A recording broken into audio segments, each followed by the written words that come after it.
નમસ્કાર મિત્રો, ગુજરાતી વાર્તામાં આપનું સ્વાગત છે। ઘરમાં આ સ્થાન પર માત્ર 3 મોર પીંછા રાખો, ઘરમાં ક્યારેય ધનની કમી નહીં આવે, ઘર હંમેશા ધન સંપત્તિથી ભરેલું રહેશે। મોરના પીંછાનું ઘણું મહત્વ છે। વાસ્તુશાસ્ત્ર અનુસાર તે રાખવું ખૂબ જ શુભ છે। ઘરમાં મોર પીંછા હોય છે તે જ્યાં પણ હોય તે નકારાત્મક ઉર્જાનો નાશ કરે છે। શાસ્ત્રોમાં મોર પીંછાને સુખ સમૃદ્ધિનું પ્રતીક માનવામાં આવે છે। ખૂબ જ ચમત્કારિક હોવા ઉપરાંત તે ઘરના વાસ્તુ દોષોને દૂર કરવામાં પણ મદદરૂપ છે। વાસ્તુશાસ્ત્રમાં મોરના પીંછાને સુખ સમૃદ્ધિનું પ્રતીક માનવામાં આવે છે। ઘરમાં મોરના પીંછા રાખવાના નિયમો જણાવવામાં આવ્યા છે। ઘરમાં મોરના પીંછા રાખતી વખતે આ નિયમોનું પાલન કરવું જોઈએ, તો જ તેની સકારાત્મક અસર જોવા મળશે। વાસ્તુશાસ્ત્રમાં મોરના પીંછા રાખવાની સાચી દિશા અને સ્થળનો ઉલ્લેખ કરવામાં આવ્યો છે। જો તમે તમારા ઘરમાં મોરનું પીંછ તેની નિશ્ચિત જગ્યાએ અને દિશામાં રાખો છો તો તેનાથી ઘરની અંદરની નકારાત્મક ઉર્જા દૂર થઈ જાય છે। ઘરમાં મોરનું પીંછ રાખવાના ઘણા ફાયદા છે, પરંતુ તેનો સૌથી વધુ ઉપયોગ ધનને આકર્ષવા માટે થાય છે। કહેવાય છે કે જો ત્યાં તમારા ઘરમાં પૈસાની તંગી છે, ધનનો ખર્ચ વધુ છે, જો ઘરમાં પૈસા નથી તો તમારે તમારા ઘરમાં મોરનું પીંછ લાવવું જોઈએ અને તેને યોગ્ય દિશામાં સ્થાપિત કરવું જોઈએ। વાસ્તુશાસ્ત્રમાં તમારા ધનમાં ચોક્કસ વધારો થશે। ઘરમાં કેટલા મોર પીંછા રાખવા જોઈએ તેનું રહસ્ય પણ જણાવવામાં આવ્યું છે। આવો જાણીએ મોરના પીંછા સાથે સંબંધિત મહત્વના વાસ્તુ નિયમો। મિત્રો, સૌથી પહેલા આપણે જાણીએ મોરના પીંછાના ધાર્મિક મહત્વ વિશે। મોરને પીંછા શા માટે આપવામાં આવે છે? આપણા પ્રાચીન શાસ્ત્રોમાં આટલું મહત્વ છે। મિત્રો, આપણા પ્રાચીન પુરાણોમાં મોરના પીંછાને એક ચમત્કારિક સાધન ગણવામાં આવ્યું છે। તેનો ઉપયોગ અનેક પ્રકારની તાંત્રિક વિધિઓમાં પણ થતો આવ્યો છે। તંત્ર સાધનામાં તેનો ઉપયોગ કરીને હિપ્નોટિઝમનો નાશ કરવામાં આવતો હતો। દુષ્ટ શક્તિઓનો નાશ કરે છે। આ સિવાય જ્યોતિષમાં પણ તેનો ઉપયોગ થાય છે।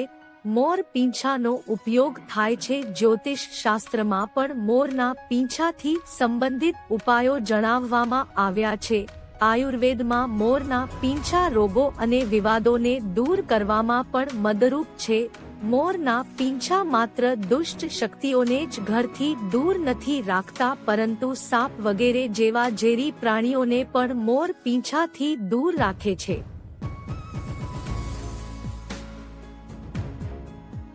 તેથી જ જંગલમાં રહેતા લોકો મોરના પીંછા તેમના ઘરની નજીક રાખતા હતા। પુરાણોમાં મોર સંબંધી ઘણી વાર્તાઓ લખેલી છે। પક્ષી શાસ્ત્રોમાં તેનું વર્ણન છે।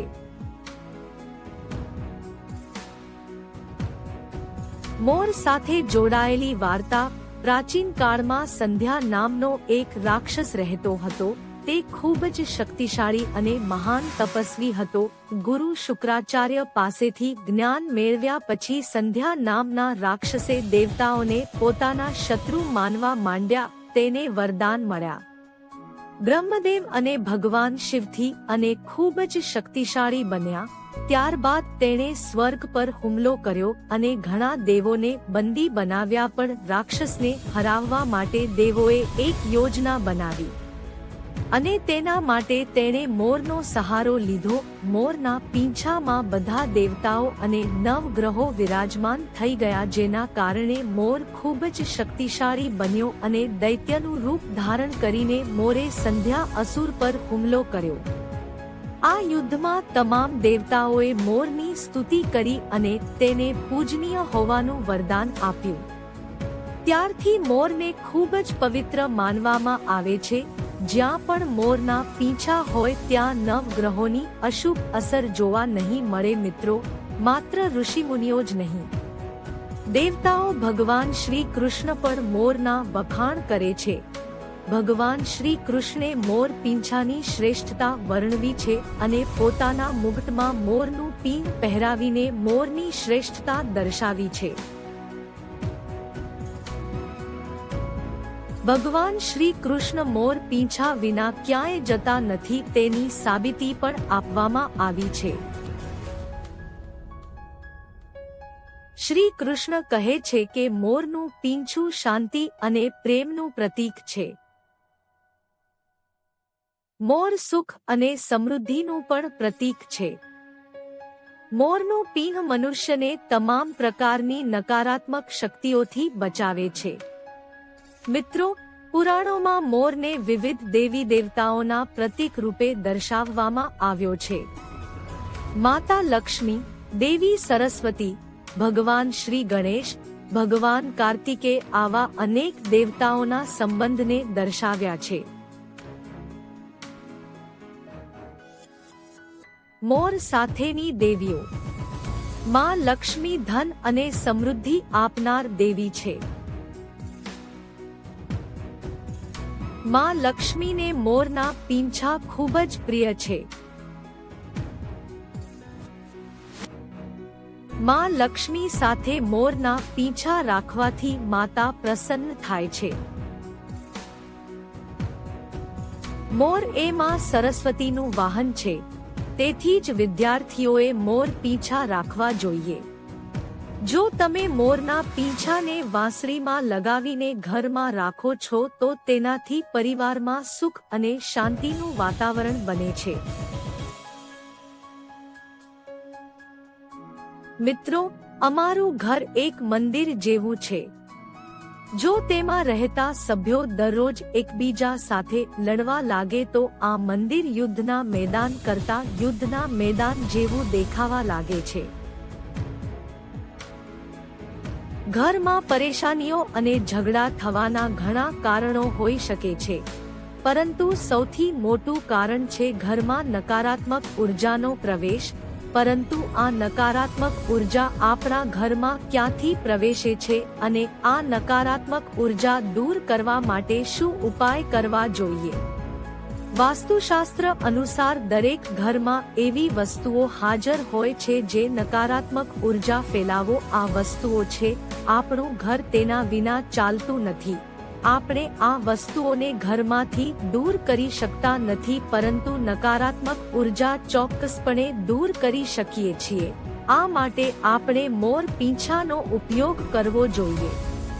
તમે મોરના 3 પીંછા લો અને તેને તમારા ઘરના મુખ્ય દ્વાર પાસે હવામાં જોરશોરથી હલાવો. તેનાથી તમારા ઘરની અંદરની નકારાત્મક ઉર્જા દૂર થઈ જશે. જો તમે દરરોજ સવારે આવું કરશો તો તમારા ઘરની અંદરની સંપૂર્ણ નકારાત્મક ઉર્જા બહાર નીકળી જશે.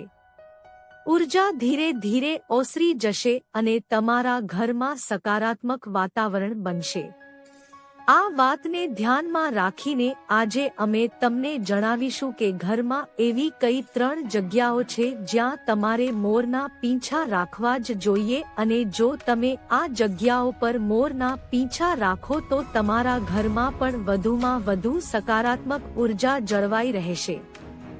સૌથી પહેલું કામ એ છે કે ઘરમાંથી નકારાત્મક ઉર્જા દૂર કરવી. જો ઘરમાં નકારાત્મક ઉર્જા હોય અને તે પરિવારના સભ્યોની પ્રગતિમાં અવરોધો ઊભી કરતી હોય તો તમારે તમારો મુખ્ય દરવાજા ઉપર ભગવાન ગણેશની મૂર્તિને ટોચ પર મૂકો અને મૂર્તિની બંને બાજુએ મોરના પીંછા રાખો. આ તમારા ઘરમાં કોઈ પણ પ્રકારની નકારાત્મક ઉર્જાને પ્રવેશતા અટકાવશે. જો તમારો મુખ્ય દરવાજો વાસ્તુશાસ્ત્રના નિયમોની વિરુદ્ધ છે તો તમારે મુખ્ય દરવાજા પર 3 મોર પીંછા અવશ્ય રાખવા જોઈએ. આનાથી વાસ્તુ દોષ દૂર થશે. બીજું, ગ્રહના અશુભ પ્રભાવથી બચવા માટે જો ઘરના સભ્યો પર ગ્રહોની અશુભ અસર હોય અથવા ગ્રહોની સ્થિતિ ખરાબ હોય તો મોરનું પીંછ લઈને તેના પર ગંગાજળ અથવા શુદ્ધ જળ હાંટવું અને પછી તેને પોતાની પાસે રાખવું. એવી જગ્યા જ્યાં તે કોઈને દેખાતું ન હોવું જોઈએ. તે ગ્રહને શાંત કરવામાં મદદ કરે છે. ત્રીજું, ખરાબ નજરથી બચવા માટે જો ઘરના કોઈ સભ્ય અથવા બાળક પર ખરાબ નજરની અસર થઈ હોય અથવા કોઈની ખરાબ નજરની અસર થઈ હોય તો મોરના પીંછા પછી સૂતી વખતે તે વ્યક્તિના ઓશિકા પર મૂકવું જોઈએ. બીજા દિવસે મોરનું પીંછું વહેતા પાણીમાં અથવા કૂવામાં નાખવું જોઈએ. તેનાથી ખરાબ નજર દૂર થાય છે. ચોથી વાત, જો ઘરના વિદ્યાર્થીઓ ભણવામાં મન લાગતું નથી, અભ્યાસ કરતી વખતે તેમની યાદશક્તિ નબળી રહે છે.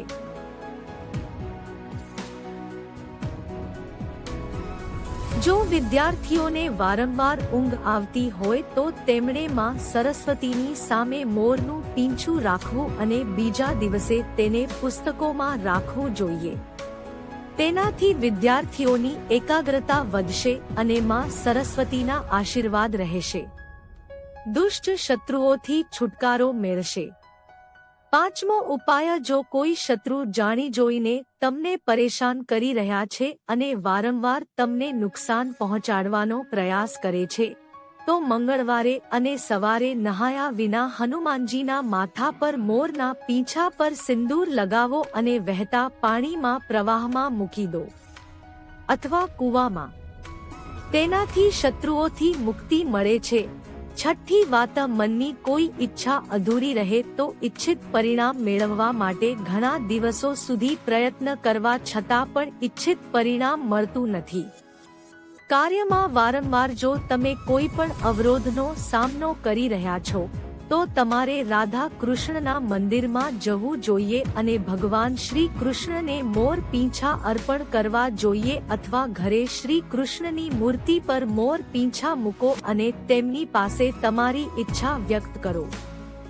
જો પતિ પત્ની વચ્ચે તણાવ હોય, ઘરની અંદર અણબનાવ હોય, પતિ પત્ની વચ્ચે વારંવાર ઝઘડા થતા હોય, પરસ્પર પ્રેમ ઓછો થવા લાગ્યો હોય તો મોરનું પીંછા તેમના બેડરૂમમાં દક્ષિણ પૂર્વ દિશામાં રાખવું જોઈએ. તેમની વચ્ચે વધારો અને પરસ્પર મતભેદો દૂર થશે. સંપત્તિ વધારવાનો આઠમો ઉપાય, જો પૈસાની અછત હોય અને અચાનક ધનનો વ્યય થાય તો ઘરમાં તિજોરી અવશ્ય બનાવો. તિજોરી રાખતી વખતે પશ્ચિમ દિશામાં તિજોરી રાખો. દિવાલ અને તેનું મુખ પશ્ચિમ તરફ હોવું જોઈએ, પૂર્વ તરફ હોવું જોઈએ. આનાથી દેવરાજની કૃપા જળવાઈ રહેશે. આ ઉપરાંત દેવી લક્ષ્મીની પૂજા સમયે મોરના પીંછાને તિજોરીમાં રાખો. આનાથી સુખ શાંતિ મળે છે અને ઘરમાં સુખ સમૃદ્ધિ આવે અને ધનની કમી ન રહે. જો તમને પૈસાની સમસ્યા હોય, મોરના પીંછા તિજોરીમાં રાખો. દક્ષિણ પૂર્વ ખૂણામાં એટલે કે દક્ષિણ પૂર્વ દિશામાં ખભાની ઊંચાઈએ ઉપર 2 મોર પીંછા મૂકો. ટૂંક સમયમાં તમને પૈસા કમાવવાની નવી તકો મળવા લાગશે. કોઈ પણ શુભ દિવસે મોરનું પીંછ લો અને તેને ઘરની એવી જગ્યાએ મૂકો જ્યાંથી પસાર થતા લોકોનું તેના પર સૌથી વધુ ધ્યાન જાય. વાસ્તવમાં મોરનું પીંછ નકારાત્મક ઉર્જાને શોષી લે છે.